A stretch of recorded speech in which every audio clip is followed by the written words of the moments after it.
Olá, meus amigos, um grande abraço. Estamos chegando para mais um programa, o Papo de Primeira, com o Capitão Hidalgo. Quero, nesse momento, agradecer os trabalhos operacionais do Pete Ribeiro, da Gabriela e do Red. Vamos bater um longo papo com um grande personagem desse programa. Ele que é também um grande desportista, vai contar um pouco da sua vida, que ela é extensa, hein? Ela é extensa, ele vai diminuir um pouquinho para a gente chegar até onde nós podemos. Essa programação tem o apoio da Água Mineral Fonte Life, que é a mais gostosa água mineral do Brasil, e Cotragon, concreto usinado para sua obra. Ubaldo Paulino, você não imagina, Ubaldo, que alegria de te recepcionar aqui nesse programa. Você que tem uma história bonita. Fico feliz da vida de você ter aceito o nosso convite. E fique à vontade, né? Esse Ubaldo tem história bonita, hein? Eu até perguntei, é de Curitiba? Ele já falou, sou do bairro da Caximba, me conta um pouco disso. Primeiro, boa tarde, quero agradecer o convite, muito obrigado, Hidalgo, e a todos, né? Nós temos uma história bem interessante, né? Eu sou nascido e criado do bairro mais distante de Curitiba, do bairro Caximba, onde a gente viveu lá por 25 anos, né? Tive a felicidade de trabalhar em várias frentes, fui cobrador de ônibus, trabalhei em olaria, trabalhei com lanchonete. Você foi cobrador de cobrador ônibus? de ônibus na década de 70 a 73. Então nós tínhamos um horário escolar, eu aproveitava para fazer todo o trabalho de cobrador e também aproveitava para estudar. Como era um horário escolar, a gente dividia entre os estudos e o trabalho como cobrador. E o Roberto Insa foi meu passageiro lá por muito tempo. Nosso companheiro Nosso companheiro aqui, de vocês também, né? Ele era um dos nossos passageiros lá, que na época que nós estudávamos. Foi na época que nós tínhamos aí na faixa de 14, 15 anos. Puxa, né? Era um outro tempo, Era né? um outro tempo, né? Puxa vida. Toda a trajetória depois, né, busquei fazer um curso superior, estudei em Araucária, fiz todo o ensino médio, fundamental, e depois a gente falava, vamos para Curitiba, porque você saía do bairro Caximba e vinha para Curitiba, porque a distância, né? Meu pai sempre falava assim, Caximba até a Praça Zacarias dá 27 quilômetros. Então, eu nunca esqueço. E ele sempre comentava dessa distância. Que ano foi mais ou menos lá? Foi em 1979, 80. Ah, 79, 80. Depois, em 77, a gente saiu da Araucária, que estudamos lá. Daí viemos para Curitiba. Você se formou? Em Administração de Empresas pela Universidade Federal do Paraná. Você trabalha com Administração de Trabalho Empresas? com Administração de Empresa. Eu tenho uma empresa de recursos humanos, certo. Atuo há muitos anos com RH. Presto consultoria para várias empresas. RH. Tive a felicidade, eu sempre falo que eu sou o caboclinho que saiu lá da Caximba e que foi se aventurar. E, graças a Deus, tive a oportunidade de trabalhar só em grandes empresas, em empresas multinacionais. Para exemplificar para você, trabalhei na Sanepar, trabalhei na Siemens, trabalhei na Denso do Brasil, trabalhei no Boticário, trabalhei na Positivo Informática. Então, sempre atuei na área de recursos humanos. Hoje a gente ainda tem a empresa de RH e presto consultoria hoje, para você ter uma ideia, para a maior empresa de biodiesel do mundo, que é da Lapa, que você com certeza deve conhecer, que é a Potencial. Claro. Onde a gente tem tido assim, a felicidade, já estamos lá há 8 anos desenvolvendo um trabalho na área de recursos humanos. Quero reforçar isso. Veja que história bonita. Eu não tinha todo esse conhecimento. Trabalhou, foi motorista, isso não quer dizer que seja depressivo, não, era o trabalho da época, saiu da Caximba, trabalhou em outras áreas e agora está falando de uma empresa que ele se formou numa empresa RH, que é um produto já de algum tempo aqui para cá, e é contratado por outras empresas. Olha, que bonito, já de início, essa citação que você faz a mim, eu fico muito feliz com isso, pode ter certeza que nem sempre a gente tem a oportunidade de conhecer as pessoas. É por isso que esse papo de primeira, eu sou muito envolvido com os personagens de Curitiba e do estado do Paraná. Essa é uma verdade. Eu gosto muito de fazer a defesa natural, né? Porque por aqui também estou muito feliz por muitos anos.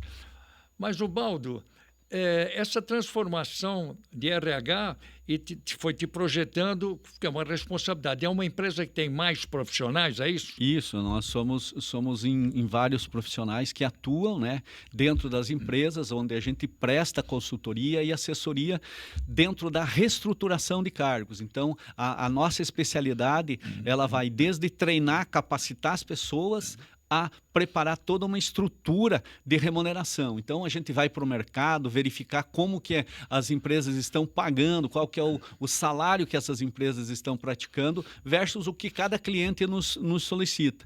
E daí a gente apresenta esse trabalho para que eles possam ter como uma ferramenta, como um medidor para avaliar se efetivamente o que eles estão remunerando está dentro da realidade de mercado. E chega a esse alcance, saber quem é que pode ganhar um pouco mais? Sim, sim. Qual seria, então, a função que paga-se um pouco mais? A gente tem hoje existe um ranking das áreas mais bem remuneradas. Para você ter uma ideia, capitão, a área mais bem remunerada é a área de TI, tecnologia da informação.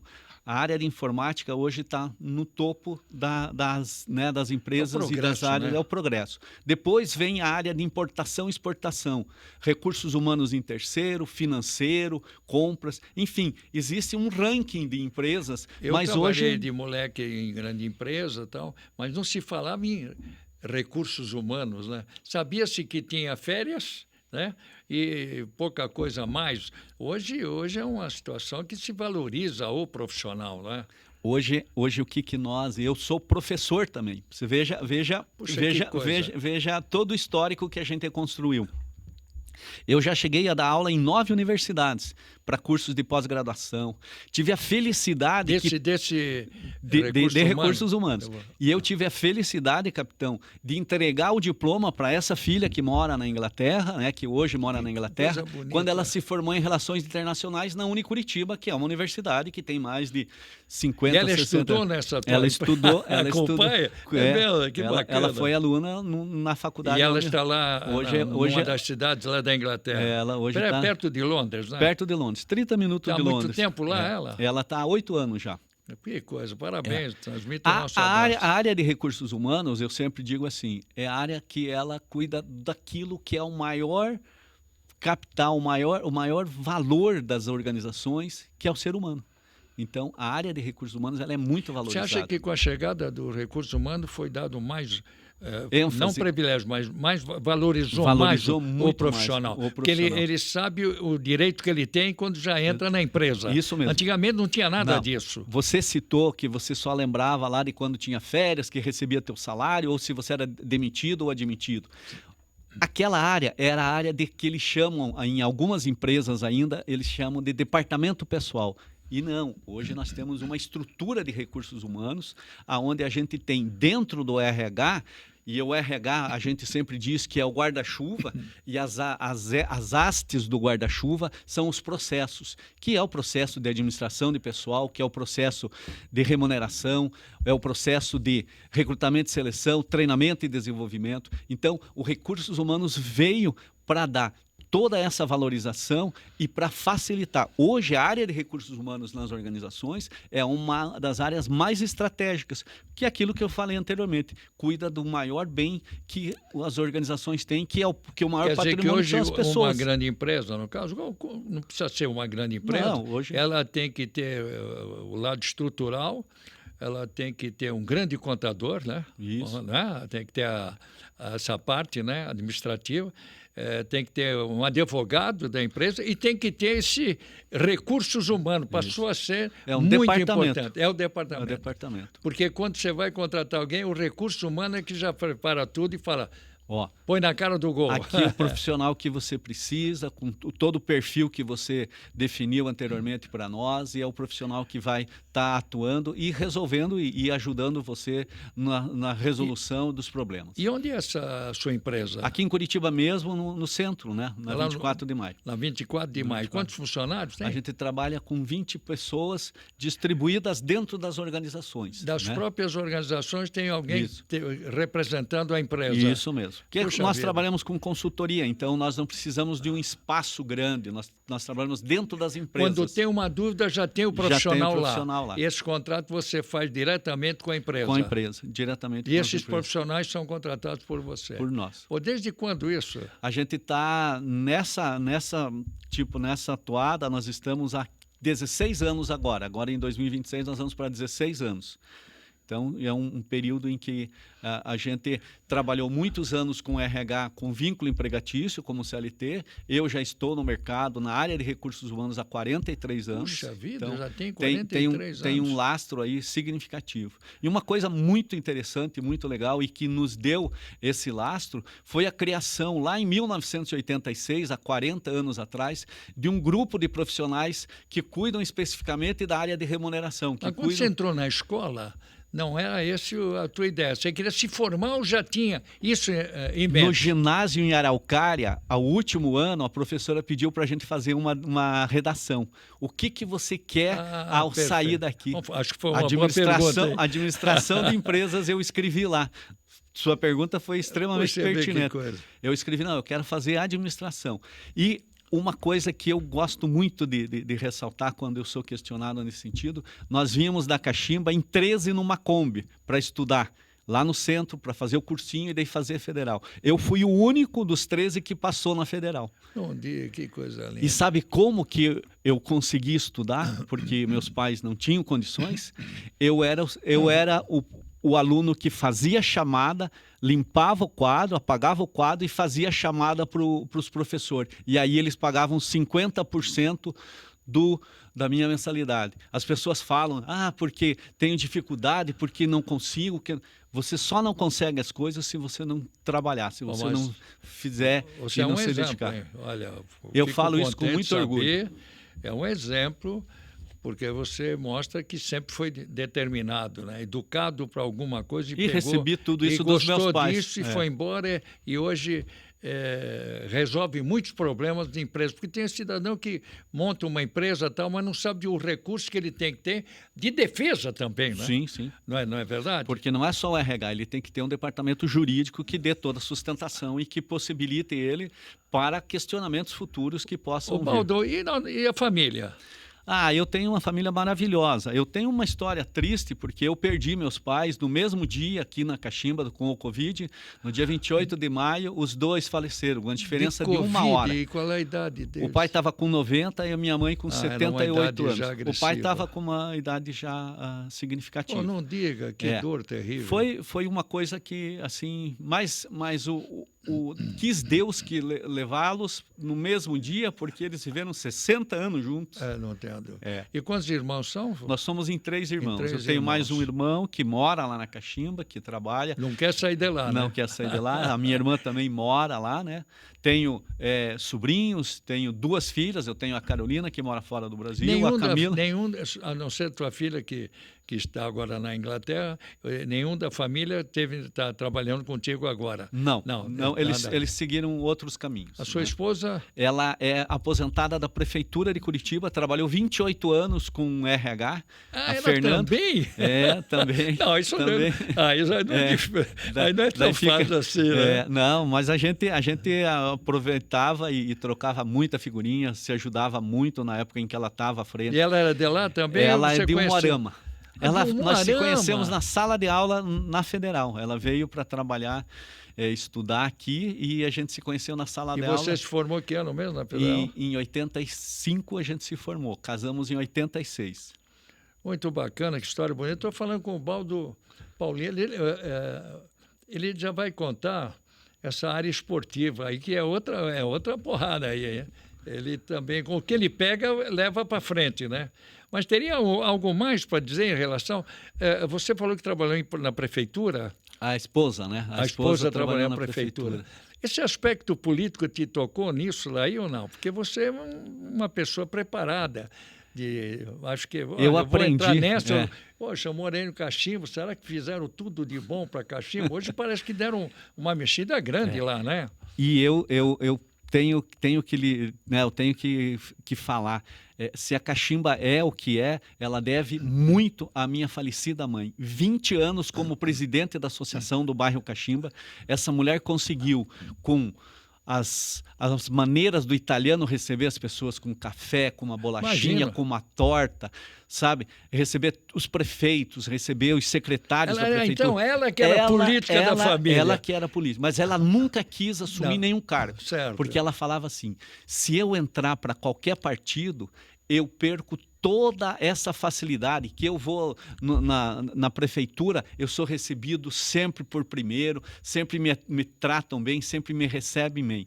Eu quero deixar claro aqui todas as obras que essa mulher, minha mãe, uma pessoa com quem eu aprendi muito, ela conseguiu para aquele bairro unidade de saúde, creche, CRAS, capela mortuária, complexo de 18 salas de aula, pavimentação na cachimba toda, onde tem asfalto. E a sua mãe asfalto. Trabalhava ou só era uma mulher de casa? Só da casa. Do lar, né? Do lar. Como é que ela chegou nesse ponto? Que coisa? Ela herdou isso do falecido vô meu, do vô Dino Paulini. Ela herdou dele, porque ele também era uma pessoa que não tinha escola na cachimba, ele cedeu espaço, levava as professoras para lá, para que as crianças do bairro Cachimba tivessem educação. Então, ela herdou tudo isso do meu falecido vô. O Baldo, tem neto? Ainda não. Ainda não. Estou ansioso. Muito bem. Eu falo assim porque você fala com tanta alegria da família. Eu tenho bisneto já. Ah, que maravilha. Mas essa história é muito bonita. E que te levou também... Você veio, então, para o Capão Raso. Isso. Mas como é que essa história tem alguma coisa a mais? Antes do Capão Raso, eu gostaria também de comentar com você. Eu sou coxa branca, assisti vários jogos seus, acompanhei todos os momentos, né, de glórias do Curitiba. Poxa. E não tanta glória. Então, a gente sempre esteve ao lado, né, do Curitiba. E eu conheci uma pessoa que você conheceu e que você teve muita estima por ele, que era o Belotti.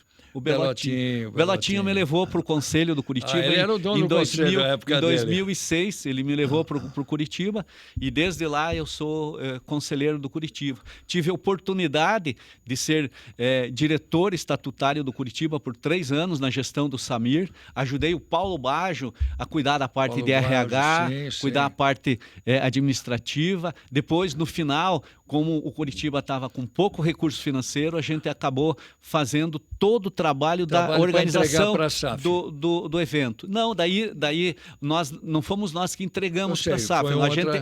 A gente foi um dos facilitadores.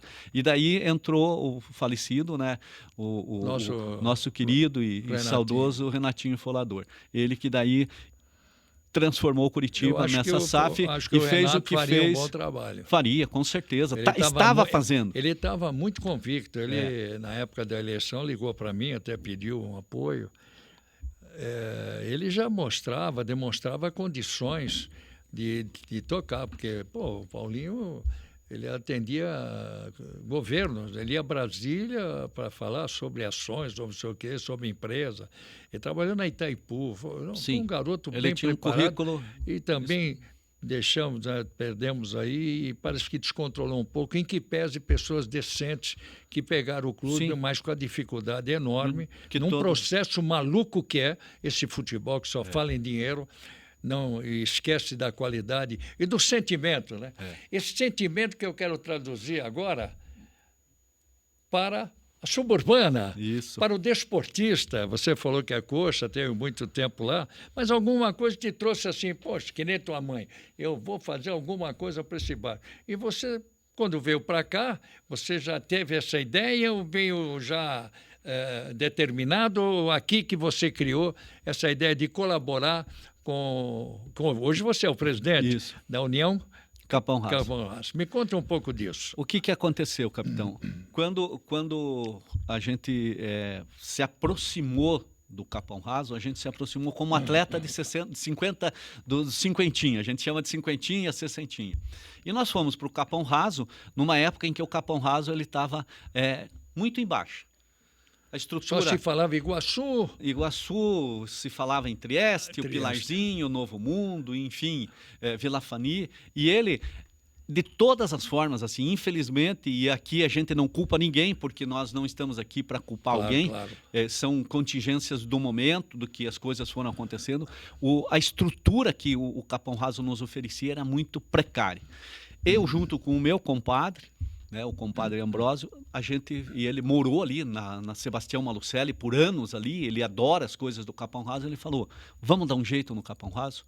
Eu falei, vamos, se você me der autonomia, eu faço tudo que tiver ao meu alcance. Só entre parênteses, não é fácil fazer esse trabalho, não é só um time no campo, a administração, né? Fazer disso um clube. E é isso um clube social, a ideia isso. também era de um clube, participação do bairro, que na verdade a Suburbana ela tem a marca dos bairros, ela e que é o melhor do Brasil aqui com certeza, e foi aí um projeto, não era só arrumar o time para ganhar dos outros, não, você tinha que plantar alguma coisa e o clube não tinha essa condição ainda. Então deixa eu te falar qual que foi o grande objetivo. Primeiro, e isso eu aprendi lá no Curitiba, né? Primeiro, vamos arrumar toda a estrutura, a infraestrutura, preparar gramado, preparar o aspecto de vestiários, arrumar, reformar os restaurantes, os bares, enfim, dar uma condição para que a gente possa receber nosso torcedor, possa receber a comunidade,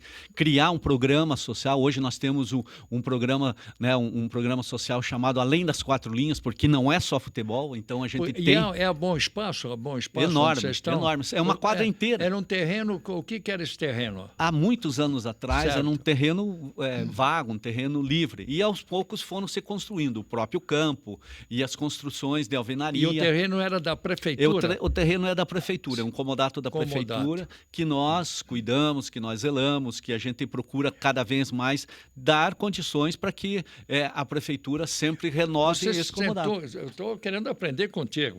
Você sentou lá e falou, o que nós vamos fazer? Falou para o compadre, né? O que nós vamos fazer? Aí tem item por item. Sim. Pô, estou chegando aqui, não tem bar, não tem restaurante, não tem banheiro, não tem campo, não tem nada. Vestiário. Você teve que cuidar primeiro da estrutura, lado, onde diria, artístico da coisa. Exatamente. Aí também, e já tinha sócios ou foi criando sócios? Como é que é isso? A gente criou, até por uma sugestão desse meu compadre, o que a gente chama dos cardeais, que são as pessoas como se fossem os sócios, são as pessoas que nos ajudam. Naquela época. Naquela época e até hoje nos ajudam. E daí nós fomos buscando... Seria um sócio remido, vai? Isso, seria o que a gente tem poderia... a carteirinha e tem alguma vantagem? Eles têm a possibilidade de assistir os jogos lá na parte superior, né, nos camarotes, eles têm a possibilidade de... Ainda construiu? Vocês ainda construíram? Tem camarote, construímos. Nós bacana. Temos uma parceria também com empresários de jogadores que nos ajudaram também na construção. A coisa foi criando, né? Vai criando ações. E as pessoas vão vendo que você está trabalhando certo, que você está trabalhando com honestidade. E aquilo que a gente já falou aqui, capitão, é gestão. Qualquer coisa, se não tiver gestão, se você não saber planejar, organizar... Você chegar dessa maneira... Eu tinha todo o histórico do Curitiba, do que eu aprendi ainda lá. Aprendeu lá. E trouxe para aplicar no Capão Raso. E tem funcionários que trabalham 8 horas por dia? Temos funcionários. Porque os jogadores eu sei que não. Não. Eles são contratados para treinar 2 vezes, né, por semana? 2 vezes por semana. E como é que você... Na sequência, quanto tempo você tem de Capão? Eu falo que eu não sou presidente, eu estou presidente, porque a gente passa. Eu estou desde 2022, né? Já tá. Nós vamos até o ano que vem, 2027. Mas mesmo assim, você pegou numa situação difícil. Nós fizemos uma transformação no clube. E pouco tempo para fazer o que já está fazendo, né? Quase 4 anos. Então começou, fomos aqui, ali, vamos montando, e aí o futebol veio uma situação depois. Aí tem aquele problema do custo do futebol, a bola é dada pela federação. Aliás, quero depois falar alguma coisa sobre o Suburbana. Eu sempre valorizei, porque eu sou raiz também. Joguei pelada em rua, joguei em campo de terra. Não cheguei profissional, chegar de uma hora para outra. Não, é lá atrás, como é o caso da Suburbana. contar aí e o que colaboram com a suburbana, porque hoje tem um custo aí, todo mundo quer ganhar de todos, aí estava muito valorizado aí. E se a federação dá esse amparo geral para os clubes? Nós temos quantos na Série A? 12? 12 na Série A, mais 12 da B? E tem mais na Série C. Nós temos 3 séries. Então, ao todo são 32 clubes. Sem fofoca, é aí que ganha o presidente, ganha a eleição. Ganha a eleição. O futebol amador, gente, elege o presidente. Eu custo eu acreditar. Não vou criticar nada, só vou dizer o histórico. Futebol amador, ele é forte, mais do que o profissional, em caso político. Porque quando tem eleição, o Atlético vale um pontinho, o Curitiba, todos lá um pontinho. Não tem aquela do Curitiba ter sido campeão com 5 pontos, campeão brasileiro, que valorizou muito o estado do Paraná. É de igualdade. Só que na planificação de anos, não é de hoje e não é desse presidente, é uma coisa que formatou e vem até hoje. Não sei se no tempo do Milani, quando eu cheguei aqui, era assim. Mas é um absolutismo. Só para dizer um pouco mais, lá em 78, eu não sei se era o Milani, eu lembro muito bem que a gente da imprensa participava mais dentro da federação. E esse tempo da federação foi até o Naireves, foi até o Rolim de Moura, que fez muito e ao mesmo tempo se atrapalhou no meio do caminho, mas ele era um cara festeiro e conseguiu muita coisa para o futebol. Trazer seleção brasileira, fez muita coisa. Não se discute essa posição. Mas é tão forte a suburbana que o Ney Braga, o maior nome disparado na nossa política, o Ney Braga perdeu uma eleição, não é o nome dele, de um secretário que ele colocou da cultura na época. Eu não lembro bem o nome dele. E o Aníbal Cury perdeu uma eleição, não sei quem era o candidato, perdeu a eleição para um outro candidato. Então, políticos, há bem pouco tentou-se um voto político, não consegue entrar na federação. Então, chega a esse ponto a pergunta, porque eu não vejo nenhum presidente da suburbana, ninguém, pode ser que tenha cargo, eu não sei, porque eu não conheço a federação, já há muito tempo que a gente está fora disso, que tenha algum cargo ou, ao mesmo tempo, tentasse ser o presidente de uma suburbana, aliás, de uma federação com agrupamento de clubes da suburbana. Por que não acontece isso? Olha, vocês é que estão aplicando, vocês é que estão trabalhando. Acho que se a federação ela domina, ela tem que ter uma amplitude para todos. Não é uma defesa desse ou daquele. E também não adianta aumentar um clube aqui e ali para ganhar o voto, para ganhar a eleição. É essa coisa que eu queria entender e que me parece que é um processo que não dá a nós o significado de achar que nós vamos ser forte. Acho até que nós já tivemos uma situação mais fortalecida em época de João Avelange. Lembro muito bem, participava de algumas coisas com o próprio Curitiba. E agora é distante. O próprio Mota Ribeiro teve uma boa presença, né, com o presidente da CBF na época, sim, Julito Coutinho. Eu conheci o Julito através do Mota. O Mota tinha também participação. Não sei como é que nós estamos agora, acho que ficou tudo para clube. Vocês se viram e eu sou o presidente da federação. Onde é que entra na participação? Você não se coloca como obrigação que eles têm que dar alguma coisa, porque vocês, com o trabalho de vocês, aliás, é um trabalho hercúleo, como todos vocês, permitam até alongar um pouquinho, até para valorizar essas pessoas que estão na suburbana. Porque eu só, como falei, eu subia em caminhão para disputar a taça em bairros, e hoje está a suburbana espetacularmente bem, porque é uma reação igual ao que está falando o Baldo. Sentimento clubístico e a tensão do bairro, e que não levou-se à política. Nem todos querem política, querem ajudar a associação. Então, eu queria saber também, no meio de tudo que você está falando, agregado, esse trabalho de recuperação do Capão, que está chegando às finais aí. Fala um pouco mais sobre isso, até para eu querer saber mais sobre isso. Eu acho que... eu entendo e diria para você, capitão, o seguinte: os profissionais, os presidentes, vice-presidentes, enfim, diretores dos clubes amadores, eles têm a preocupação e o foco nos clubes para quem eles estão dispostos a ajudar. Então, nunca se envolveram politicamente. E a gente não pode reclamar da atuação da federação. A federação, ela ajuda os clubes dentro ajuda das possibilidades. No que eles distribuem as bolas, eles pagam a arbitragem, eles, com a ajuda dos vereadores, eles disponibilizam ônibus para transportar os meninos do sub-20. Existe um apoio, existe uma ajuda por parte da federação. E você acha que esse apoio é significativo? Ele é significativo, sim. É um apoio que, se não existisse, inviabilizaria a realização até do próprio campeonato. Eu lembro até que falavam de areia, né, no campo. Terra. Eles distribuem terra com a ajuda da prefeitura, com as parcerias. Então, eu diria o seguinte: é óbvio que em outras circunstâncias, em outros momentos, os clubes precisariam de um apoio mais...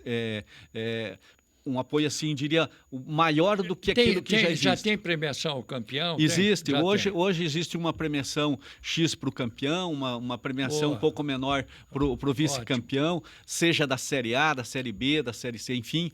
Os clubes, eles têm uma premiação. Vocês têm patrocínio ou é isolado? Cada um corre atrás do seu patrocínio. Não então, tem da federação? Não. Já existiu no passado alguma coisa. A federação entrou agora com o futebol profissional. Tem ganhou a televisão, está ótimo, tudo bem. Mas eu quero mais falar sobre, já que eu estou falando com você, que conhece profundamente o âmago da questão, o que poderia melhorar? Vamos chegar Não estamos fazendo política não aqui, não se preocupe. A gente sempre bate na mesma tecla que a gente deveria ter um patrocinador exclusivo para a suburbana, mas é muito difícil. E agora mais ainda com as dificuldades financeiras que estão acontecendo, e isso não é só no Paraná, é no Brasil como um todo, então eles não têm conseguido efetivamente um patrocínio que bancasse e que nos ajudasse. Nós tivemos o apoio nos últimos 2 anos da Faculdade Santa Cruz, com um valor que foi assim um valor significativo que pôde ajudar os clubes. O Capão? Ou geral? 6 grandes clubes desses 12 receberam o apoio e ajuda da financeiro da Faculdade Santa Cruz. Muito bom. Então, isso já ajudou. Sócios tem pouco? Hoje eu diria para você que a gente está aí na casa aí dos 150, 180 sócios.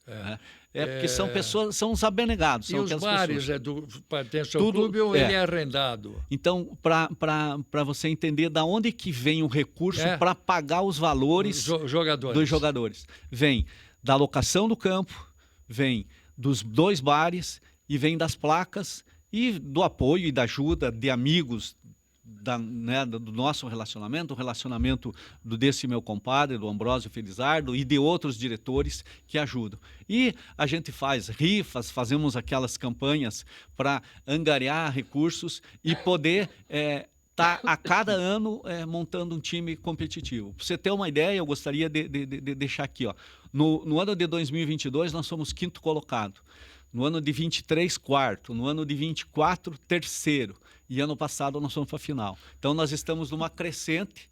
O Capão Raso não disputava uma Taça Paraná há 18 anos.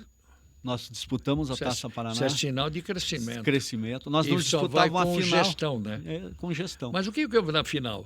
A final Muita gente ficou triste. O que foi? Qual foi o problema? É extremamente desagradável falar aqui, mas existiu um atleta que durante a semana já ficou mexendo muito com a torcida no Capão Raso. Tem disso? Tem. E é um ex-atleta profissional, inclusive do Curitiba, um atleta que a gente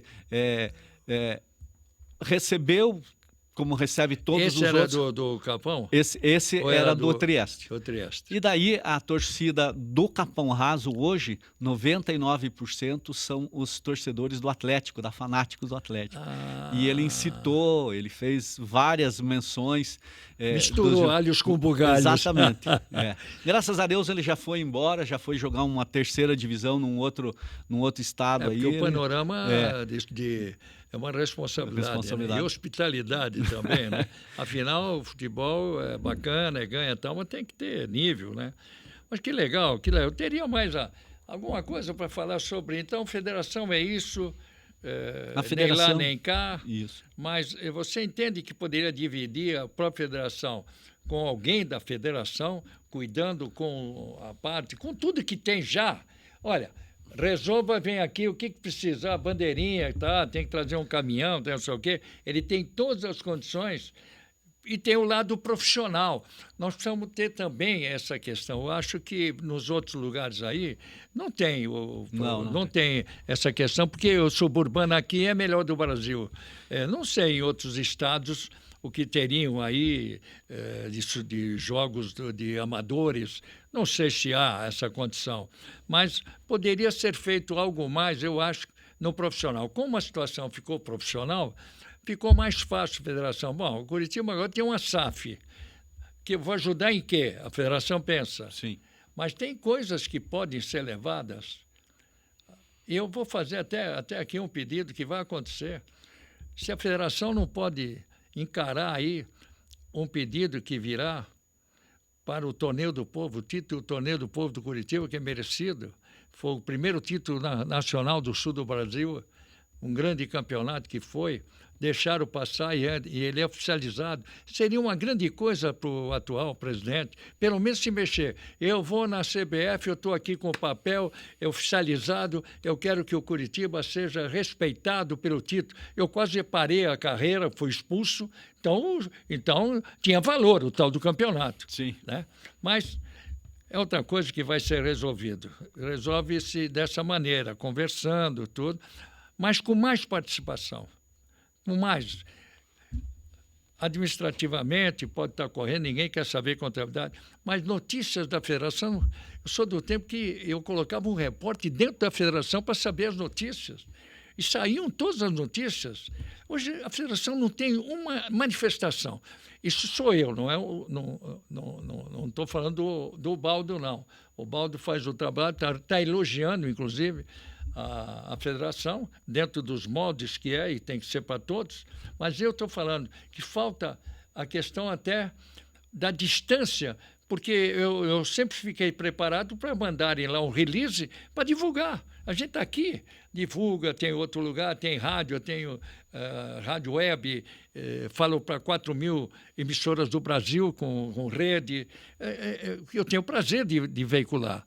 Algumas coisas falham, mas não tem nada a ver, é só uma questão de aproveitar aqui a presença de um baluarte da vida. A altura dele é desse tamanho, pelo que ele contou, e está também apoiando aí essa parte da suburbana, de sentimento. É uma coisa bonita, viu? Parabéns. Tem muita gente que gostaria de fazer, mas não está fácil de fazer. E você reunir condições, e pegou um time assim e tal, não criticou a administração nenhuma, pegou, vamos embora, vamos fazer gestão, tem capacidade para isso. Se tivesse algum problema, recursos humanos, ele está no meio aí. Mais alguma coisa que pudesse dizer? Não, eu gostaria de complementar, capitão, que quando a gente faz as coisas com prazer, com satisfação, ela não é trabalho. Ela é muito gratificante. Então, quem faz o que gosta brinca, né? Brinca. Satisfeito. Não é trabalho. É difícil isso. É um prazer, eu gosto do que faço, como área de RH também, há 43 anos, eu gosto dessa área, eu saio de casa sempre com muita satisfação para atender meus clientes. Então, a mesma coisa, eu estendo isso ao futebol amador, ao Capão Raso. Você que esteve lá no Curitiba, há uma distância grande de onde você estava, como conselheiro, com o campo, né? Muito grande. No meu tempo tinha mais ligação. Tinha. Hoje está bem mais distante. Profissional. Hoje, inclusive, você é conselheiro do Curitiba, está a Marina, né? A Marina, que é da associação, a presidente. Isso, ela é presidente da associação. Eu tive a oportunidade de fazer uma entrevista com ela, e então o meu querido amigo Espeto também, né? Sim. Falando a respeito, né, da SAF, e a SAF dominou, até que se entendesse, né, que a situação seria de outra maneira, não se tem mais aquela de bater na porta para cobrar de presidente, na época era assim, que era a figura da cidade, ninguém chega no domínio do que é SAF. O Atlético reclama do Mário, mas ele é o dono de tudo. E o Paraná precisou da SAF para sair desse problema. Acho que é o meio desportivo que a gente está discutindo aqui na cidade, né? Mas há uma diferença, né? Muito grande. Você sentiu lá em cima como é difícil ter gente lá no gramado. Com certeza. Por isso que eu elogio sempre o Evangelino. Como é que o Evangelino fez tudo aquilo? Fazer o que o Evangelino fez. Não tem igual. Eu trabalhei com ele 6 anos. Por mais que as pessoas questionem... É bom que o pessoal sabe, não tinha dinheiro. Não existia. Não sei como ele fazia. Agora, ele fazia milagre. Ele tinha uma astúcia, predileção de ter grandes jogadores no time e técnicos. Eu trabalhei só com grandes técnicos. Mas ele não desfazia o elenco. O elenco era campeão em 71, foi em 72, 3, porque não mudava um, outro. Aliás, hoje é difícil. Até participei de um debate. Hoje tem que ter muito mais jogadores, porque o futebol não é mais técnico, é corrido. Os técnicos mudam 5 jogadores por uma partida. Ficou uma loucura, né? Totalmente fora da realidade. E você imaginou se tem que ficar trocando 5 jogadores na suburbana? Custa mais caro. Mais caro. Mas a questão é essa, a gente leva para campo... E como é que, agora, para terminar, como é que vocês contratam o jogador? A gente pelo nome que ele fez, que ele jogou. Pelo campeonato que ele fez, né? Entre os clubes de vocês, vocês fazem o laço? A gente chama de dança das cadeiras. Dança das cadeiras. Dos jogadores também? Dos jogadores também. Por quê? Porque você observa, a gente tem as pessoas que cuidam dessa parte, que daí seria o nosso treinador, o nosso preparador de goleiros, o nosso auxiliar técnico, enfim. Eles vão observando, vão acompanhando os jogos e aquelas posições mais carentes que no ano em que você disputou o campeonato, você entende que precisa de uma melhoria, você vai para o mercado, você vai nos outros clubes. Só que não paga luva, não paga nada? Paga luva. Pô, eu não dá mais para jogar. Pô. Paga. Tem jogador que ganha luva... Ó, o futebol amador... Que a gente já não é tão amador. Não é tão né? amador. O futebol de hoje... né? Na questão financeira, ele paga melhor do que Série C e Série B do Paranaense. Que coisa maluca que ficou isso, hein? Quero mais uma vez agradecer aqui, água mineral Fonte Life, né? A mais gostosa, água mineral, com toda certeza. Fica à vontade, né? Tem um já tomamos seco, quase não? tudo, ó, já está no final. E também da Cotragon. Muito boa essa água. Quero agradecer também o Pete Ribeiro, a Gabriela, o Red, na produção dessa programação. Fiquei muito contente de te receber. A tua história é bonita. Vamos marcar uma outra. Para nos vermos, 2 de fevereiro, nós estaremos lá em Santa Felicidade, para o nosso papo da Confraria Amigos da Bola. Completamos 15 anos, 14, vamos para 15 agora. 15 anos. Vamos nos ver lá, tá bom? Com certeza. Muito obrigado, viu, pela sua presença. Parabéns pela tua história. Ok, eu que Alguém agradeço. me disse que a tua história era bonita. Falei, vamos ver, mas é mesmo. Mais uma vez, muito obrigado, capitão. E eu estando em Curitiba, com o maior prazer estarei lá na Confraria. Tá ok. Um grande abraço. Até a próxima, hein? Obrigado pela atenção.